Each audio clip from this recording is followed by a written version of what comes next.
नागपुर होते हुए ट्रेन से अगर चले जाए तो नागपुर में आके लगता है कि दूसरे प्रदेश में आए हैं, लेकिन रायपुर बिलासपुर आता है, दुर्ग राजनांदगांव आता है तो ऐसा लगता है अपने मध्य प्रदेश में ही आए, अपने छत्तीसगढ़ में ही आ गए। हम छोटे भाई बड़े भाई नहीं, एक ही भाई है। दोनों की विकास यात्रा के कई अध्याय हमने एक साथ लिखे हैं, लेकिन आज हम इकट्ठा हुए हैं। हमारे यशस्वी प्रधानमंत्री श्रीमान नरेंद्र मोदी जी, अद्भुत नेता है नरेंद्र मोदी। सचमुच में गर्व होता है हम सबको, ऐसा राष्ट्रीय नेतृत्व वर्षों बाद हमें मिला है, जिनने देश का मान सम्मान और शान केवल हिंदुस्तानी पूरी दुनिया में बढ़ाने का काम किया है।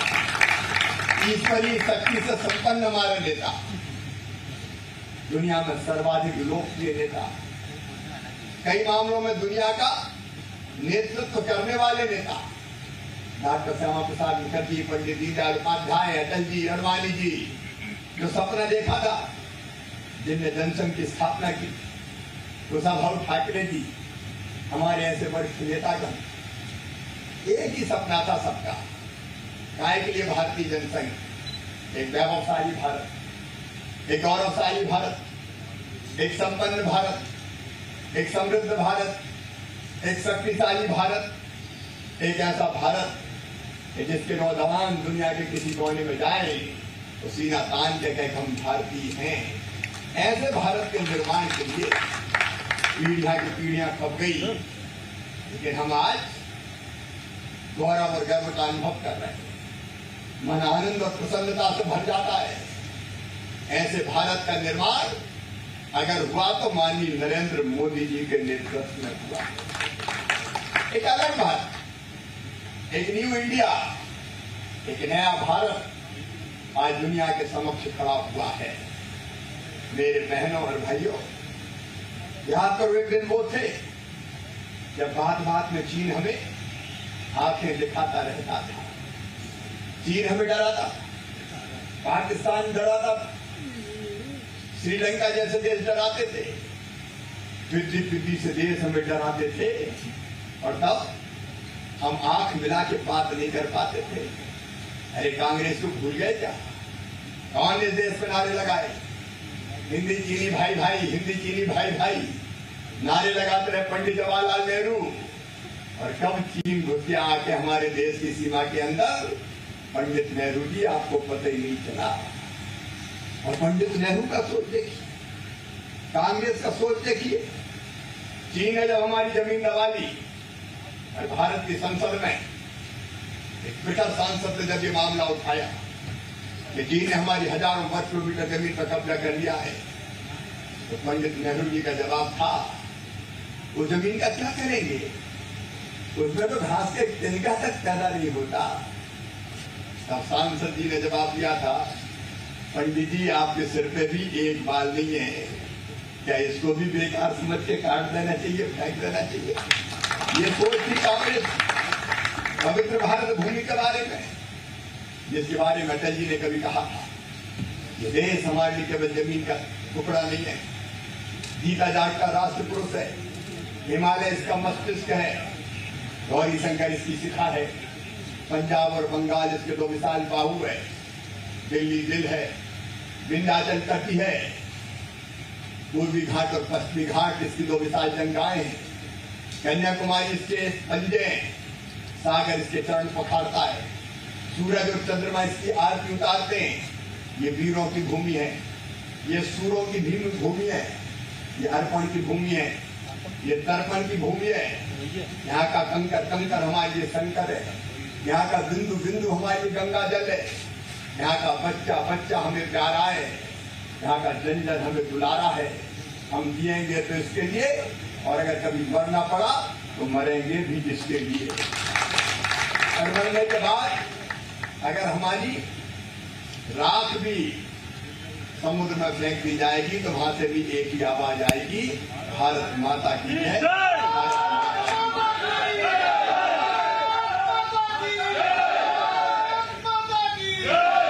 वो पूरा कर रहे हैं नरेंद्र मोदी जी, अभी अभी कांग्रेस को जवाब देना पड़ेगा। चीन ने जो व्यवहार किया भारत के साथ वो कैसा था, लेकिन अब चीन ने तो साथ किया। गलवान में गिरेबान डालने की कोशिश की, वो भूल गया कि 62 का भारत नहीं है, ये नरेंद्र मोदी जी का भारत है। चीन अकड़ा तो हमारे सैनिकों ने चीनियों की गर्दन तोड़ के वहीं पटक दिया। हमारे प्रधानमंत्री जी ने कह दिया है, मोदी जी ने, हम किसी को छेड़ेंगे नहीं, हम शांति के पक्षधर हैं, हम अपनी तरफ से किसी को छेड़ेंगे नहीं, लेकिन कोई हमें छेड़ेगा तो हम उसे छोड़ेंगे नहीं। आज आंख में आंख डाल के चीन को जवाब देने का साहस किया है, तो हमारे भारत के वीर सैनिकों ने किया है।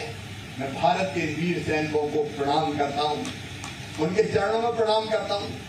चीनी सीमा पर हमारे कांकेर के वीर सैनिक शहीद गणेश राम कुंजाम ने अपना बलिदान दिया है, मैं उनके चरणों में नमन करता हूं। मध्य प्रदेश और छत्तीसगढ़ हो, भारत माता के ऐसे जवान बिना हथियारों के चीनियों से भिड़ गए और सबक सिखा दिया। मध्य प्रदेश में हमने तय किया कि हमारा कोई जवान अगर शहीद होता है तो 1 करोड़ रुपए की सम्मान निधि उस परिवार के सम्मान के लिए हम देते हैं। एक मकान हम देते हैं, परिवार को शासकीय सेवा में रखते हैं, उनकी प्रतिमा लगाने का काम करते हैं। मुझे भी बताया कि छत्तीसगढ़ में तो मात्र 20 लाख रुपए की राशि दी गई है। भारतीय जनता पार्टी का सोच अलग है।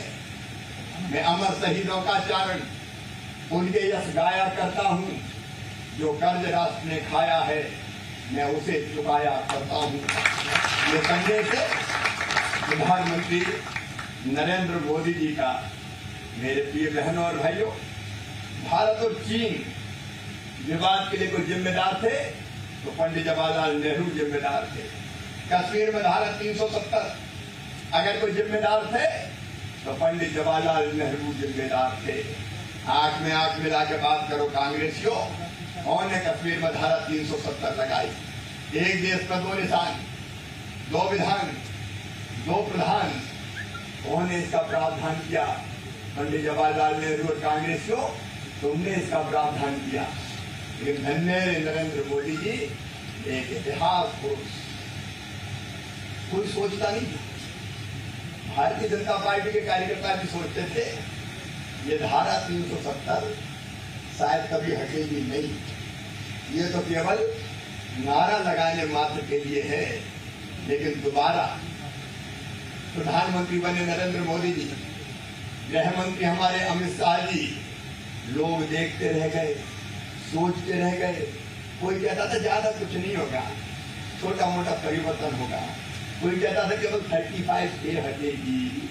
लेकिन धन्य नरेंद्र मोदी जी एक झटके में धारा 370 समाप्त करके थे।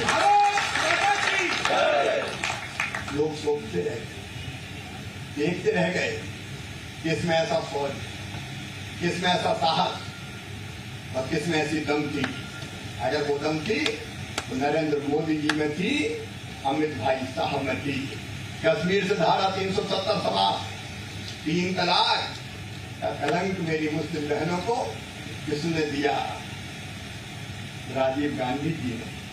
सहवानो प्रकरण में सुप्रीम कोर्ट के फैसले को संविधान में संशोधन करके बदल दिया गया।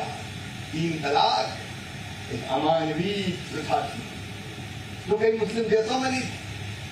किसी ने साहस किया हाथ लगाने, उस 3 तलाक को भी अगर समाप्त करने का चमत्कार किया तो नरेंद्र मोदी, अमित शाह जी ने किया। माननीय नड्डा जी हमारे राष्ट्रीय अध्यक्ष हैं, उनके नेतृत्व में हुआ।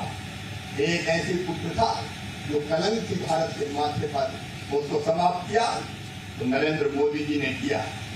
नागरिक संशोधन कानून, आज भी हम कांग्रेस से तो पूछना चाहते हैं, कितना तुष्टीकरण करोगे कि हमारे वो भाई और बहन जो पाकिस्तान में रह गए, बांग्लादेश में रह गए, वो वहां अल्पसंख्यक थे, अफगानिस्तान में रह गए, जिनका मानसिक अत्याचार किए जाते हैं, सरेआम मंदिर जला दिए गए, घरों में आग लगा दी गई, बेटियां उठा ली जाती है, क्या उनके नागरिक अधिकार नहीं है? क्या उनको जीने का हक नहीं है? क्या उनको मुस्कुराने का अधिकार नहीं है?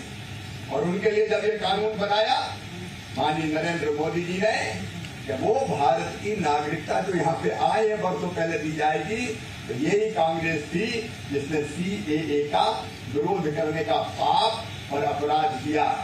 एक नहीं, अनेकों काम। अयोध्या में भगवान राम मंदिर का निर्माण, लोग कहते थे ये भी चुनावी मामला है।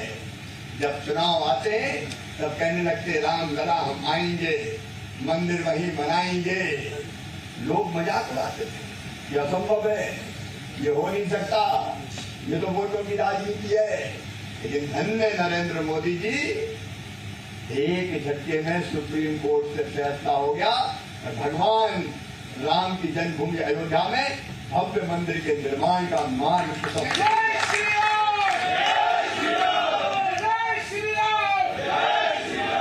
कौन सोचता था ये चमत्कार हो जाएगी। एक साल के अंदर अंदर अगर इन कामों की सूची गिनाई जाए तो असंख्य है ये काम। क्या ये काम कोई साधारण मनुष्य कर सकता है? क्या साधारण इंसान कर सकता है? छोटा सा कदम उठाने के पहले 1000 बार लोग सोचते हैं। कांग्रेस के वे नेता तो चीन के मामले में निमियानी लगते थे, उधर मत देखो, उधर मत जाओ, पता नहीं क्या हो जाएगा। लेकिन नरेंद्र मोदी जी के नेतृत्व में देखो, आज पूरी दुनिया हिंदुस्तान के साथ खड़ी है, पूरी दुनिया हिंदुस्तान के साथ। आज भी मन की बात में प्रधानमंत्री जी ने फिर दोहराया है कि भारत के स्वाभिमान और सम्मान की रक्षा जरूरत पड़ी तो हर कीमत पर दी जाएगी। हिम्मत है किसी में जो जूझ ले हमारे देश से। आज प्रधानमंत्री ने आह्वान किया, चीन के सामान की जरूरत नहीं है, भारत के सम्मान की जरूरत है, भारत के सम्मान की जरूरत है। भारत का वो सम्मान अगर बढ़ाया तो प्रधानमंत्री नरेंद्र मोदी जी ने, भारतीय जनता पार्टी ने, कांग्रेस ने कितने पाप किए थे। भारत और चीन की सीमा का विवाद इनने पैदा किया और अब उसका परमानेंट समाधान अगर करेंगे तो हमारे प्रधानमंत्री करेंगे। पंडित जवाहरलाल नेहरू जी, आपने ही चीन को संयुक्त राष्ट्र के स्थायी सदस्य बनाने की पैरवी की थी। तुम स्थायी सदस्य बनवाते थे और वो पीठ पे छुरा घोंपने का काम करता था। लेकिन आज ये मोदी जी का भारत है। कभी भारत के उस समय कांग्रेस के किसी प्रधानमंत्री की हिम्मत नहीं हुई कि चीन की सरजमी पर जो हमारी सीमाएं, वहां पक्की सड़क का निर्माण कर दो। चीन क्यों बौखलाया हुआ है? नरेंद्र मोदी जी की सरकार की दम थी, सीमा तक शानदार पक्की सड़कों का जाल बिछ गया। 98% काम हमने पूरा कर लिया।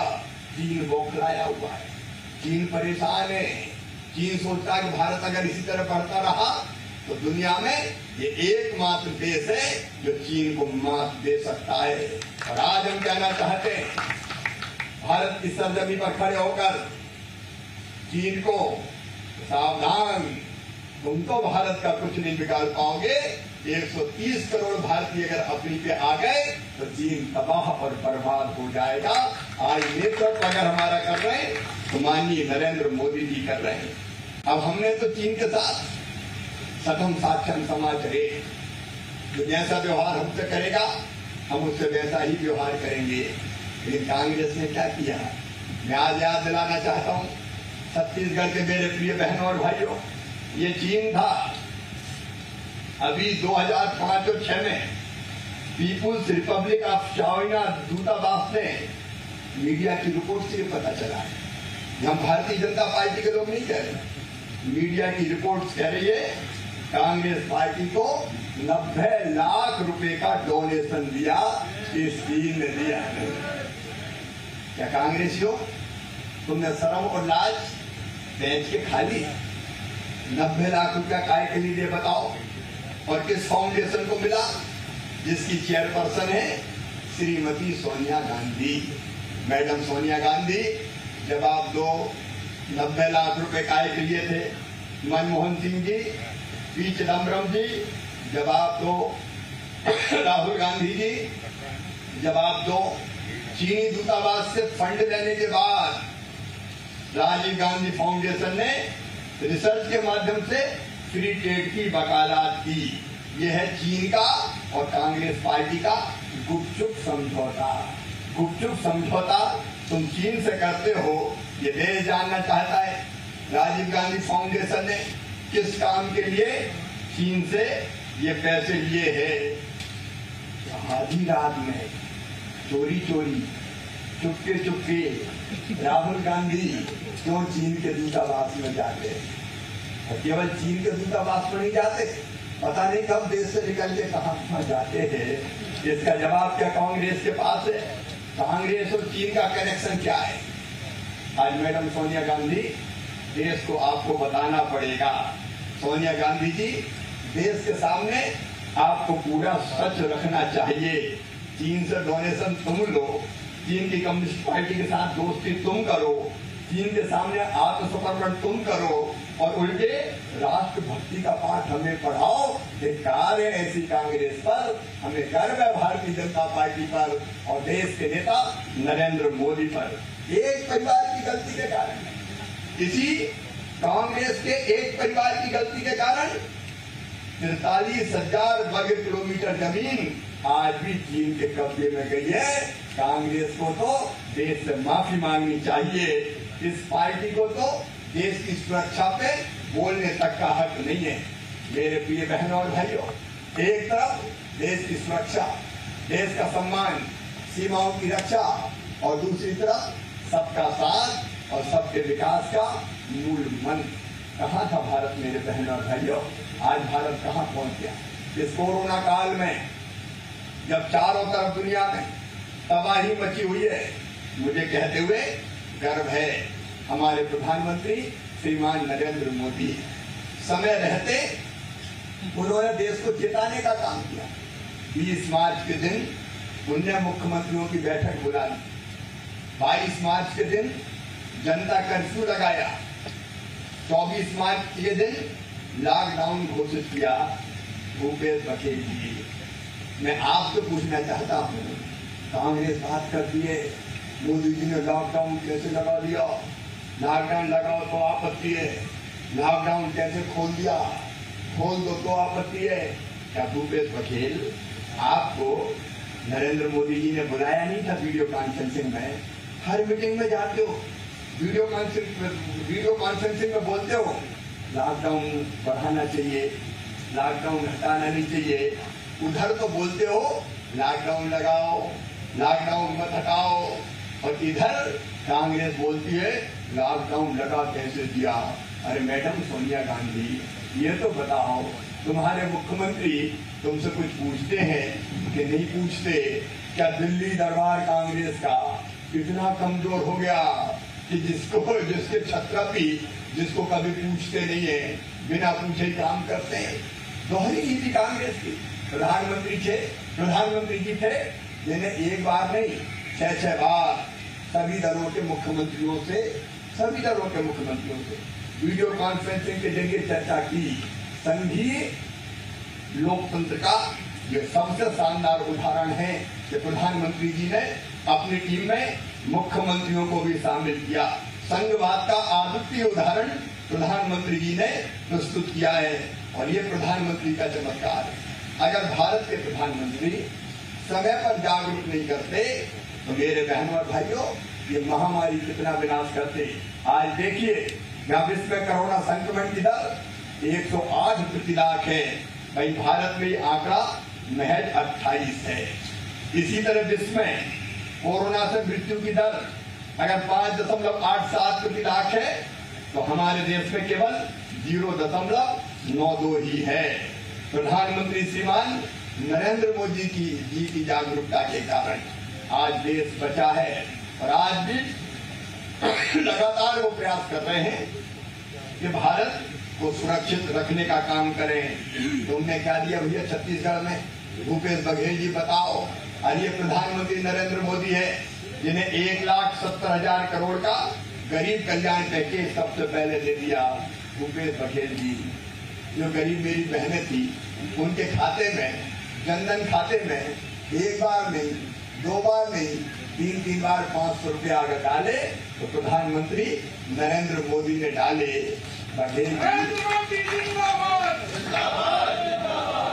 बघेल जी जो फ्री में गेहूं और चावल तुम बांट रहे हो, ये तुम्हारा कोई एहसान नहीं है। एक एक गरीब परिवार को फ्री में अगर राशन दिया, चावल और गेहूं दिए और अब 1 किलो दाल दी तो प्रधानमंत्री नरेंद्र मोदी जी ने दी। उन्होंने कह दिया किसी के पास राशन कार्ड हो चाहे किसी के पास राशन कार्ड नहीं हो, चिंता करने की जरूरत नहीं है। इस समय हर गरीब के पास राशन पहुंचाया जाएगा। खजाना खोल दिया, भंडार खोल दिए। राम की चिड़ैया राम कोई खेत खाओ चिड़ैया हर भर पेट। चिंता मत करो, देश के प्रधानमंत्री नरेंद्र मोदी है। तुमने क्या दिया भैया ये तो बता दो। फ्री में गैस सिलेंडर दिए तो